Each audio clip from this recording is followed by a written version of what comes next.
Data shows that the global AIDS response has led to remarkable results. While this progress is exceptional, it is also uneven.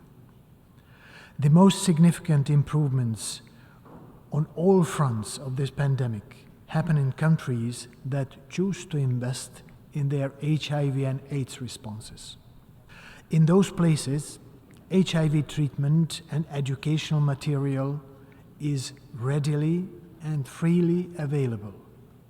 Pandemic prevention, preparedness and response, whether in addressing AIDS or COVID-19, is a cornerstone of the 2030 Agenda.